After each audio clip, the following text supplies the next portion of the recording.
Jusqu'où est prêt à aller cet homme? Cet homme, c'est qui? C'est le génocidaire de Gaza, c'est le boucher de Gaza, c'est le premier ministre actuel à Tel Aviv. Cet homme porte un nom, c'est Benjamin Netanyahou. Cet homme a une frustration colossale, c'est celle d'arriver au même stade que celui auquel est arrivé son frère qui est un héros à Tel Aviv. Pourquoi? Car il avait réussi à neutraliser un commando qui avait pris d'assaut un avion de la compagnie israélienne El Al en Ouganda. Son frère est mort en héros. Depuis 50 ans, Benjamin Netanyahou n'a qu'un seul rêve, qu'un seul désir, qu'un seul vœu, dépasser l'image d'héros de son frère. Et pour cela, il est prêt à tout. Je dis bien à tout. À massacrer, à génocider, à déclarer des guerres partout, quitte à même à être à l'origine de la Troisième Guerre mondiale. Tout ça pourquoi? Pas simplement pour égaler son frère ou pour surpasser son frère, pour éviter d'aller en prison. Car cet homme-là, qui joue avec les forces du mal, est poursuivi pour des affaires de corruption. Et il le sait. Il sait aussi que s'il quitte le pouvoir, la justice de son pays va le poursuivre jusqu'au bout et il finira en prison comme d'autres de ses prédécesseurs, comme l'ancien Premier ministre et l'ancien président israélien, Ehud Olmert. Et celui qui est frustré de ne pas être au même niveau que son frère ne veut pas vivre cette infamie, finir en prison alors que son frère a fini comme un héros. Vous imaginez, il y a tout un peuple aujourd'hui, il y a toute une région aujourd'hui qui a feu et à sang à cause des frustrations de cet homme-là. Alors pourquoi je vous parle très spécifiquement de cet homme-là aujourd'hui? C'est parce qu'il s'est passé quelque chose de grave aujourd'hui. L'Yom al-Jumu'ah ou Jumu'ah Mubaraka al-Jami' al-Muslimin. Vous imaginez? Ce génocidaire a choisi le jour le plus sacré des musulmans pour bombarder un État musulman. Et vous savez qu'il y a 57 États musulmans. 57 États musulmans. Et vous voyez ce grand génocidaire d'un petit pays, chef d'un vieux peuple, qui bombarde un jour sacré un grand État musulman. Et ce grand État musulman, vous le connaissez. C'est ce pays-là. C'est l'Iran. L'Iran a été bombardé par 200 avions de chasse israéliens. Aujourd'hui, vendredi, jour sacré pour 1,8 milliard de musulmans. Si cela ne s'appelle pas de la provocation, je ne sais pas comment alors cela s'appelle. Vous savez que l'Iran, avant de se déclarer l'ennemi de Tel Aviv, était un grand ami de Tel Aviv. Et oui, avant la révolution de Khomeini en 1979, l'Iran du Shah d'Iran était l'allié de Tel Aviv contre l'Égypte, contre la Jordanie, contre la Syrie, contre le Liban, etc., etc. Et oui, le revirement a eu lieu en 1979 avec la fuite du Shah d'Iran en Égypte, au Maroc, aux États-Unis et l'arrivée de l'Ayatollah Khomeini. Est-ce que vous savez que pendant 30 années depuis les années 50, depuis la création de l'État d'Israël en mai 1948, le Shah d'Iran avait noué des relations extrêmement proches avec Tel Aviv, à telle enseigne qu'il y avait même un gazoduc qui permettait à Tel Aviv de bénéficier du gaz iranien. Vous savez que l'Iran, c'est à la fois une puissance gazière et une puissance pétrolière. Et même, écoutez-moi bien, et même après l'arrivée de Khomeini au pouvoir en 1979, vous savez que l'Iran a livré du pétrole à Tel Aviv en échange de l'armement militaire américain. C'était un scandale à l'époque. Ce scandale porte un nom, c'est l'Iran Gate. Alors aujourd'hui, ces deux pays font semblant de ne pas s'entendre. Oui, je dis bien font semblant, car au-delà du drame d'aujourd'hui, 200 avions de chasse israéliens de marque américaine, c'est des F-15, c'est des F-16, de pointe, parce qu'il y a plusieurs catégories dans les F-16. Donc au-delà du fait que 200 avions de chasse américains ont bombardé les sites nucléaires iraniens et les principaux bastions militaires iraniens, l'Iran et Tel Aviv s'entendent très bien. Je sais que je vais en choquer plus d'un, mais cette entente, elle est très vieille, très vieille. Déjà, il y a près de 25 siècles, à l'époque de Cyrus le Grand. Est-ce que vous savez que les Perses, c'est l'ancien nom des Iraniens aujourd'hui, ont protégé les Juifs à Jérusalem. Et pas que cela. Les Perses ont toujours soutenu les Juifs contre les musulmans, car les Perses n'ont jamais digéré la défaite des armées perses face aux armées musulmanes, la fameuse bataille de Qadisiyah. C'est quelque chose qui est là, qui est bloqué en travers de la gorge des Perses, de l'État perse ou de l'État iranien qui est son successeur. Et c'est une des raisons pour laquelle l'Iran a toujours profité des différends qu'il y avait entre les États arabes et Israël pour créer des proxys. Proxy, c'est une filiale, pour parler un langage d'entreprise. Proxy, c'est un langage informatique, filiale, c'est un langage d'entreprise.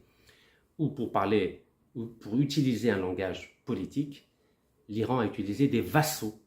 Il y a le vassal yéménite avec les Houthis, il y a le vassal libanais avec le Hezbollah, il y a le vassal palestinien avec le Hamas. Et régulièrement, l'Iran a soutenu militairement ses vassaux, ses proxys, ses filiales au Moyen-Orient pour se donner une bonne image. Sauf que ce jeu dangereux auquel s'est résigné l'Iran pendant 4 décennies, aujourd'hui, ça se retourne contre lui. Pourquoi? Car son allié le plus fidèle, c'est-à-dire le régime de Hafez al-Assad et ensuite Bachar al-Assad, a disparu. Le Hezbollah a été dynamité, neutralisé, le Hamas décapité, notamment avec ses chefs qui ont été tués par Tel Aviv en Iran. Et là, récemment, les Houthis du Yémen qui ont négocié une trêve avec les Américains. Donc aujourd'hui, l'Iran s'est retrouvé tout seul, face à face, avec le génocidaire Netanyahou, qui a oublié cette alliance ancestrale entre les Perses et les Juifs. Pourquoi a-t-il oublié cette alliance? Car il ne pense qu'à sa peau aujourd'hui. Et c'est la raison pour laquelle il a décidé de bombarder l'Iran. Alors, est-ce qu'on peut dire aujourd'hui que l'Iran est dans une impasse? Peut-être, l'avenir nous le dira. Vous avez vu, plusieurs généraux ont été tués, 6 scientifiques nucléaires iraniens ont été tués, vous avez le chef des gardiens de la révolution qui a été tué, qui est garant de l'islam iranien. Donc, est-ce qu'aujourd'hui, vendredi, jour sacré pour 1,8 milliard de musulmans, est-ce que c'est le début d'un tournant, d'un virage dans les relations entre l'Iran et Tel Aviv, car depuis très longtemps, ces deux pays, ces deux peuples sont très très bien entendu. Alors, de quoi s'agit-il? Il s'agit de bombardements massifs, je dis bien massifs, de Tel Aviv contre Téhéran et contre l'Iran en général. Alors d'abord, on va regarder une petite carte pour savoir de quoi nous parlons. Ici, nous avons Tel Aviv, qui est la capitale d'Israël, et la distance, donc par air, par ciel, entre Tel Aviv et Téhéran, c'est 1500 km. Alors vous avez trois possibilités pour l'armée de Tel Aviv de passer de Tel Aviv à Téhéran. C'est ou bien on passe directement, c'est-à-dire on passe par la Jordanie, l'Irak, et ensuite il y a une frontière entre l'Irak et l'Iran, et on arrive en territoire iranien. Ça, c'est la solution la plus facile. La deuxième solution, c'est de passer donc, par le sud, par le territoire saoudien, et l'Irak, et ensuite l'Iran. Et vous avez une troisième possibilité pour l'aviation militaire israélienne, c'est d'attaquer l'Iran à partir de ses alliés. Car oui, Tel Aviv a des alliés pas très loin de l'Iran. Et ses alliés, c'est qui? Ce sont les Émirats Arabes Unis, c'est Bahreïn, et un peu le Qatar. Et ces trois pays-là auraient pu permettre à l'aviation de Tel Aviv d'attaquer directement l'espace aérien iranien juste à quelques kilomètres de l'Iran. Car avec un avion F-16 de pointe américain, c'est vrai qu'ils peuvent faire 3000 km aller-retour, mais ces F-16, il faut qu'ils portent des bombes anti-bunker qui pèsent 2250 kg. Il faut les ravitailler en kérosène, et pour cela il faut des avions ravitailleurs. Apparemment Tel Aviv en détient quelques-uns, mais c'est pas assez pour ravitailler 200 F-16 américains. Donc il est à craindre que ces avions de chasse de Tel Aviv aient bombardé l'Iran et l'ensemble des sites nucléaires iraniens, non pas à partir de Tel Aviv, mais plutôt à partir ou bien de l'Arabie Saoudite, ou bien des Émirats Arabes Unis, et peut-être Bahreïn et le Qatar. Et vous avez évidemment une solution qui serait dramatique pour l'Irak, qui vient d'abriter le sommet des États arabes. Vous savez que les militaires américains sont présents en Irak. L'Irak ne posséderait plus de système anti-aérien, de défense anti-aérien, à cause de ce qui s'est passé lors de la première guerre contre l'Irak en 91 et la deuxième en 2003. Donc c'est aussi une possibilité que les avions israéliens auraient pu décoller du territoire irakien qui est extrêmement mal sécurisé. Donc autant vous dire que cette attaque massive de Tel Aviv contre Téhéran a bénéficié ou directement ou indirectement du soutien d'États arabes musulmans contre un autre État musulman, en l'occurrence l'Iran. Alors quand on voit les choses se passer ainsi, on se dit mais qu'est-ce qui se passe? Mais qu'est-ce qui se passe? Est-ce que vraiment il y a une communauté musulmane en 2025?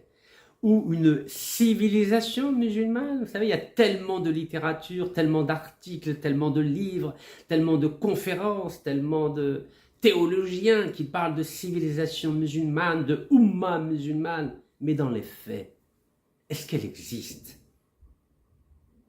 Quand on voit qu'aujourd'hui, les uns après les autres, l'ensemble des États qui se sont opposés au génocide palestinien ont été neutralisés, détruits, ou par une guerre civile, ou par une guerre militaire classique. Alors on peut s'amuser à les citer, L'Égypte de Nasser a été détruite.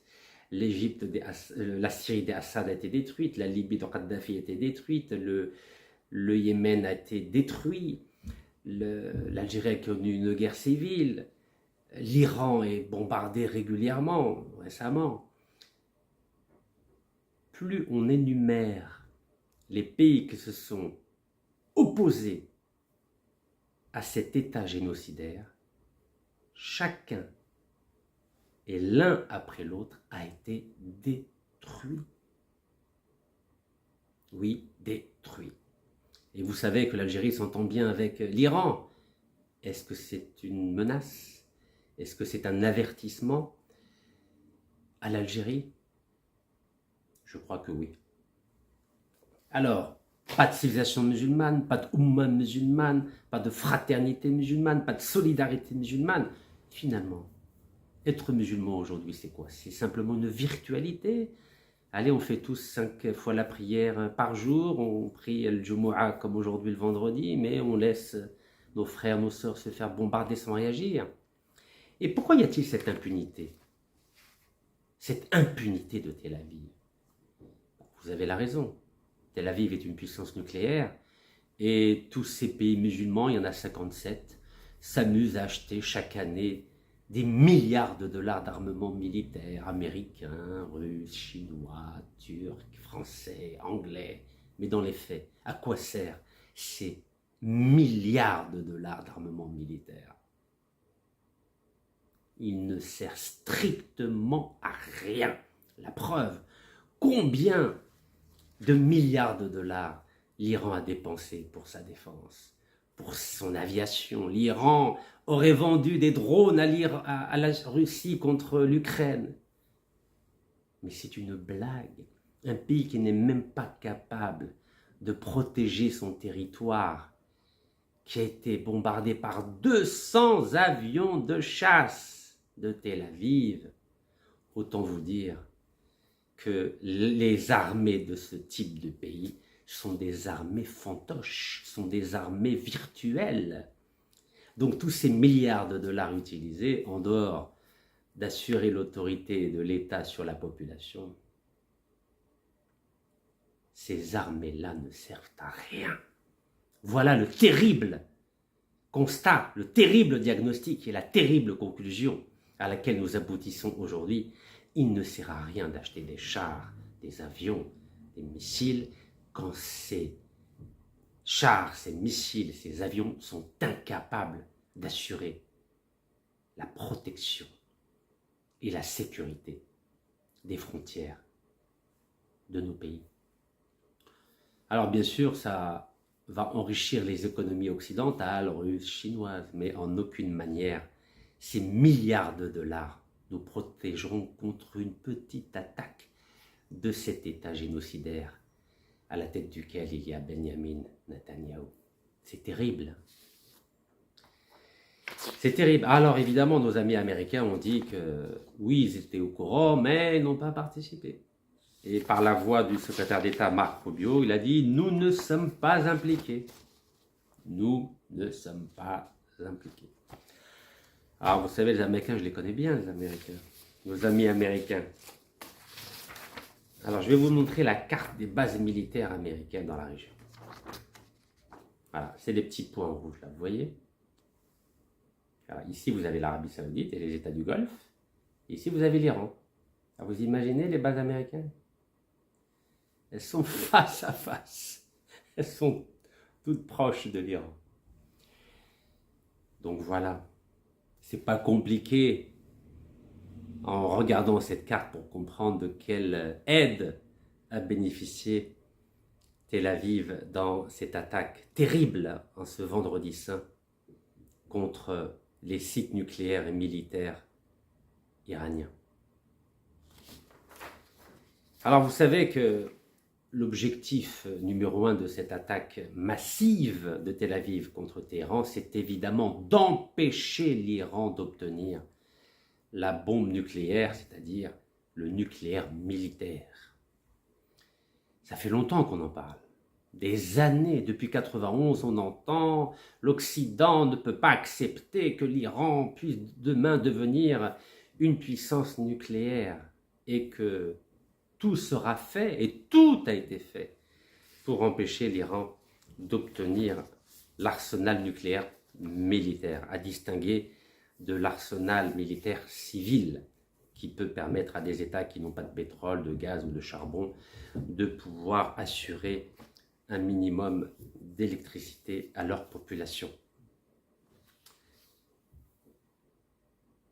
Donc, les sites qui ont été visés par les 200 avions de chasse américains, vous savez, c'est un lapsus révélateur, de Tel Aviv, sont ici avec les points noirs. Vous imaginez, il y a eu 100 sites qui ont été visés, 100, par ces 200 avions de chasse.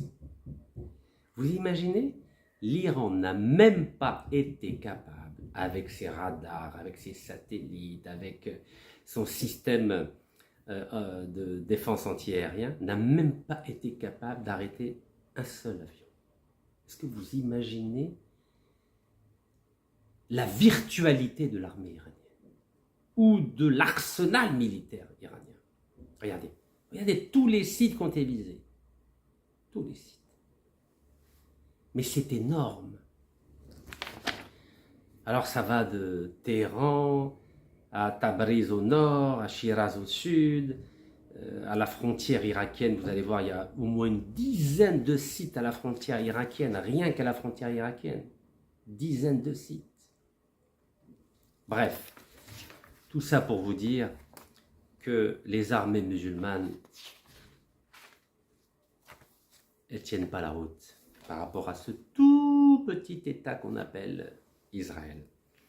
Alors, je ne sais pas si vous vous souvenez de ce qui s'est passé en juin. Décidément, Tel Aviv aime bien le mois de juin. C'était en juin 80. Vous savez, j'étais tout jeune, j'avais à peine 9 ans, 9 ans et demi. On était en train de finir l'année scolaire. Et à l'époque, déjà, j'avais été marqué par ce qui s'était passé. Juin 81. Juin 81. Ça m'avait tellement marqué ce qui s'était passé. Nous étions en pleine guerre entre l'Irak et l'Iran. Et à mon âge, et mes frères et sœurs sont encore vivants et peuvent en témoigner, vous savez ce que j'ai fait? Je me suis dit, mais comment c'est possible que des pays musulmans se font la guerre? Moi, je voyais mes parents faire la prière. Et puis on me disait, dans l'islam, il n'y a pas de différence entre arabes, iraniens, kurdes, berbères, indonésiens, malaisiens, européens, américains. On est tous des frères dans l'islam. Et je ne comprenais pas pourquoi l'Irak et l'Iran se faisaient la guerre. Et cet événement dont je vous ai parlé, et qui m'a traumatisé, j'avais 9 ans et demi. Vous savez ce que j'ai fait? J'ai écrit une petite lettre à l'ambassadeur d'Irak et à l'ambassadeur d'Iran à Paris pour leur dire, messieurs les ambassadeurs, à l'époque je ne disais pas votre excellence, je disais messieurs les ambassadeurs, mais vous êtes musulmans tous les deux, pourquoi vous faites la guerre? Vous savez, j'étais naïf à l'époque, à croire que j'en ai gardé encore un brin de cette naïveté. Et donc, et c'est mon frère qui m'a donné l'adresse de l'ambassade d'Irak et l'ambassade d'Iran à Paris, et j'ai acheté 2 timbres et je les ai envoyés par la poste. Évidemment, je n'ai jamais eu de réponse, ni de l'ambassadeur d'Irak, ni de l'ambassadeur d'Iran. Et donc, qu'est-ce qui a fait que j'ai écrit cette lettre? Ben, je vais vous dire ce qui s'est passé. Voilà ce qui s'est passé en juin 80 et qui fait que j'ai écrit cette lettre.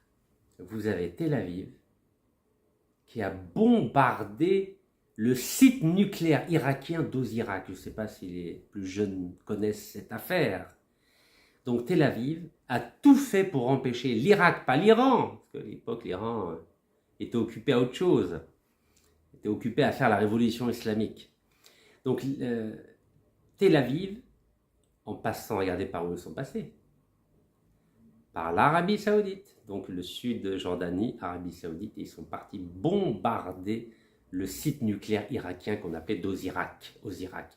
Et ce site nucléaire-là avait été mis en place grâce au soutien de la France. À l'époque, c'était en 1976, le premier ministre de l'époque, c'était Jacques Chirac, et il avait autorisé la France à livrer l'armement nucléaire civil français à l'Irak. Et ce 7 juin 1981, les F-15 de Tel Aviv sont partis bombarder, il y a à peu près 1000 km, 1000-1200 km. Ils sont partis bombarder le site nucléaire d'Ozirak, en Irak. Il y a eu 10 soldats irakiens qui ont été tués et un ingénieur nucléaire français a été tué. Il y a eu un scandale mondial à l'époque. L'ONU avait voté une résolution pour condamner l'attaque de Tel Aviv contre l'Irak. Et quand vous comparez, ça fait 44 ans, vous avez entendu l'ONU condamner, une assemblée générale ou conseil de sécurité condamner? Rien. Wello. C'est là où vous voyez que le monde a changé. Le monde est en train de changer. Avant, on parlait de l'égalité internationale, de droit international, des droits de l'homme, du droit des peuples à disposer d'eux-mêmes. Tout ça, c'est fini. Aujourd'hui, c'est tag alam man tag. C'est la loi du plus fort. L'homme est un loup pour l'homme, pour reprendre une expression du grand philosophe politique anglais Thomas Hobbes, qui dans son livre mémorable Léviathan a bien décrit la dureté des relations, non seulement entre les hommes au sein d'un même État, mais entre les États eux-mêmes. Car entre les États eux-mêmes règne la loi de la nature. Il n'y a pas de contrat social ou contrat politique entre les États. Bien sûr, ils ont essayé avec la Société des Nations après la Première Guerre mondiale, ensuite avec l'ONU à partir de la Deuxième Guerre mondiale. Mais on voit bien qu'aujourd'hui, il n'y a plus de droit international, il n'y a plus de légalité internationale, il n'y a plus de droits de l'homme qui régissent les relations entre les hommes de différents États. Il n'y a pas, comme disait le philosophe allemand Kant, de paix perpétuelle. Non, il y a une guerre perpétuelle. Et les condamnations des Nations Unies après l'attaque de Tel Aviv contre l'Irak, le site nucléaire de l'Irak à Ozirak en juin 81, aujourd'hui, on ne les entend plus, car le monde a changé. Alors, qu'est-ce qui a fait que, déjà il y a 44 ans, Tel Aviv a bombardé les sites nucléaires irakiens à Ozirak? Ben figurez-vous qu'à l'époque, l'ayatollah Khomeini, bon, Rabbi Yarhamou, parce qu'il est mort maintenant, vous savez, il passait son temps à dire, oui, Israël est l'ennemi de l'Iran, Israël est l'ennemi du monde musulman. Mais qu'est-ce qu'il faisait à côté de ça, notre ami l'ayatollah Khomeini? Donc non seulement il donnait du pétrole à Israël en échange de l'armement américain, mais en plus de ça, c'est l'Iran de l'ayatollah Khomeini qui a livré des informations à Tel Aviv sur le site nucléaire irakien en Irak, à Ozirak. Eh oui, c'est l'Iran. L'Iran, regardez, coopération Iran-Irak pour attaquer le réacteur nucléaire irakien en Irak. Vous voyez, il faut prendre du recul un peu, il faut prendre du recul par rapport à ce qui est en train de se passer. Eh oui, pompiers pyromanes. Car à l'époque, nous sommes en juin 81, l'Irak et l'Iran se font la guerre. Donc l'Iran avait essayé de détruire le site nucléaire irakien aux Irak. Ça n'a pas marché. Alors ils étaient frustrés un peu comme Netanyahou aujourd'hui, qui est frustré de ne pas être aussi héroïque que son frère. Il a tout essayé pour détruire, massacrer, génocider le peuple palestinien, mais apparemment il résiste un peu trop. Donc l'Iran a fait pareil, frustré de ne pas pouvoir détruire le site nucléaire irakien aux Irak. L'Iran a décidé de donner les informations à Tel Aviv pour détruire définitivement ce site-là, et ça a marché. Donc, alors ce site s'appelle Ozirak pour les Irakiens, il s'appelle Tammuz Ier pour les Irakiens. Donc Ozirak pour les étrangers et Tammuz Ier pour pour les Irakiens. Donc, alors, l'attaque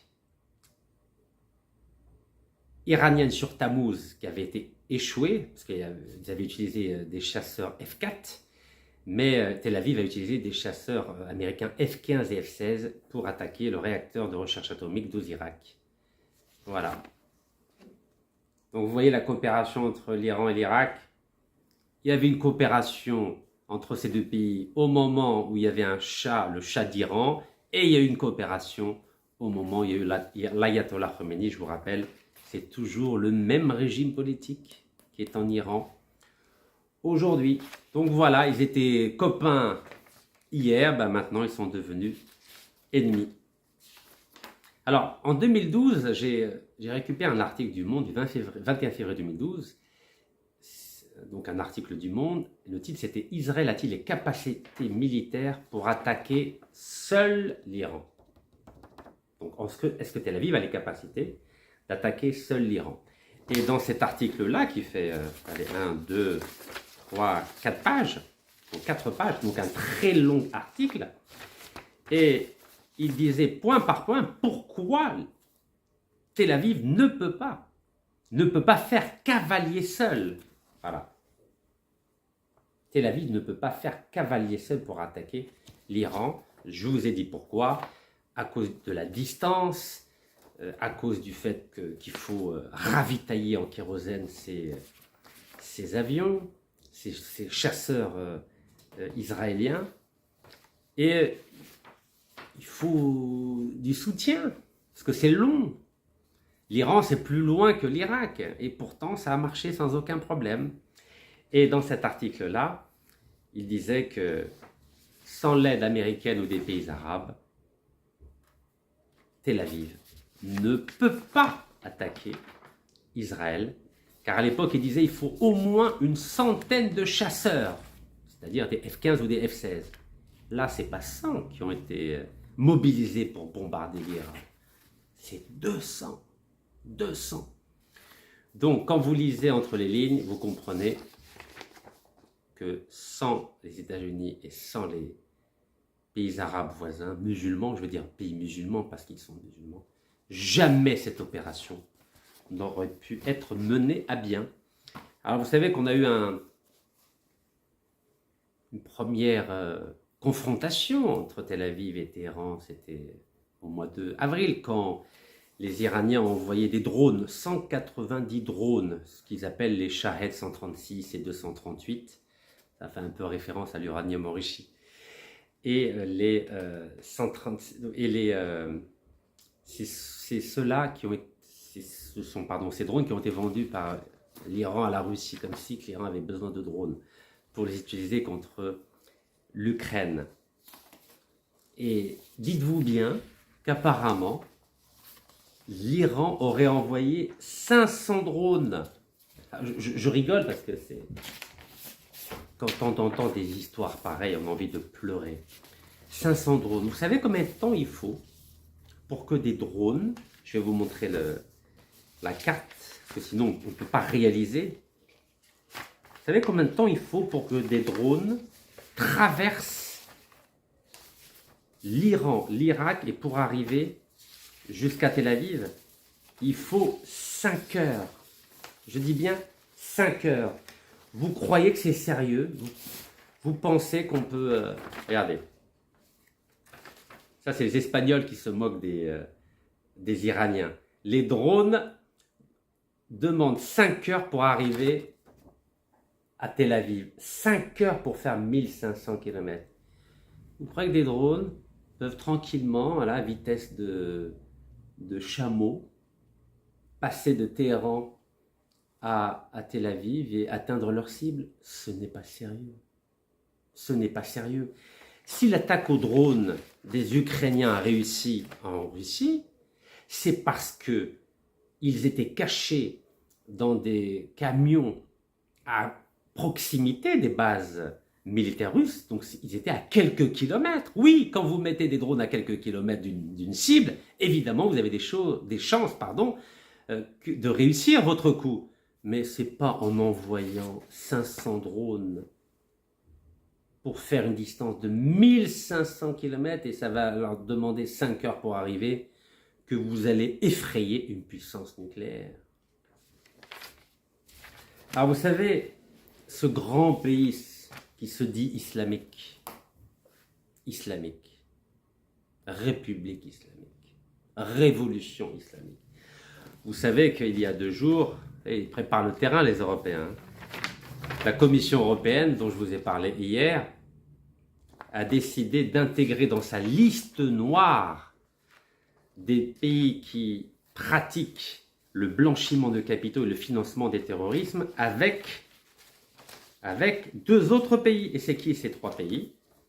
C'est la Corée du Nord, c'est la Birmanie, donc Corée du Nord, Birmanie, et c'est l'Iran. Donc l'Iran fait partie selon la Commission européenne, l'Iran fait partie des 3 pays qui ont intégré la liste noire de ceux qui pratiquent le blanchiment d'argent, le blanchiment de capitaux et le financement du terrorisme. Alors, l'Europe dit ce qu'elle veut, évidemment. Mais vous avez vu, c'était le 11, la publication c'était le 11, et l'attaque a lieu du 12 au 13, regardez, c'était le 11 juin, et l'attaque a lieu le 12 et le 13. Alors l'Iran, comme je vous ai dit, c'est pas un saint, hein. L'Iran n'est pas un pays parfait, dirions-nous. Et je vais vous citer quelques exemples. Je vous ai parlé de Total, vous vous souvenez? Total a mis en place un programme de lutte contre la corruption. Incroyable, hein? Total qui met en place un programme de lutte contre la corruption. Et que fait Total? Total, ce merveilleux pays, pratique la corruption où ça? En Iran. Et il y a 250 millions d'euros qui ont été confisqués, avec une petite amende par la justice française de 750 000 euros. Voilà, 750 000 euros. Mais aux États-Unis, Total, qui pratique la corruption en Iran, a été obligé de payer une amende de 398 millions de dollars. Regardez, USA, États-Unis, Total paiera 398 millions de dollars dans un dossier de corruption. Où ça? En Iran. Vous savez, l'Iran, ce magnifique pays où il y a une république islamique. Vous voyez? Et qu'est-ce qui s'est passé? Vous savez ce qu'a fait Total? Total a donné 60 millions de dollars en pot de vin pour obtenir un contrat de 2,5 milliards de dollars dans le domaine du gaz et du pétrole. Elle a donné cet argent au fils de l'ancien président. Oui. Il manque d'argent, les Iraniens. Voilà, 60 millions de dollars dans la poche, et en échange, 2,5 milliards de dollars de contrat. Et c'est la raison pour laquelle la justice américaine a décidé de sanctionner Total, qui fait semblant de lutter contre la corruption, en l'obligeant à payer une amende de 398 millions de dollars pour lui éviter un procès. Alors, tout à l'heure, je vous ai dit, c'est pour ça que j'ai pris une cravate verte aujourd'hui, en référence à la révolution islamique iranienne, le vert de l'Iran.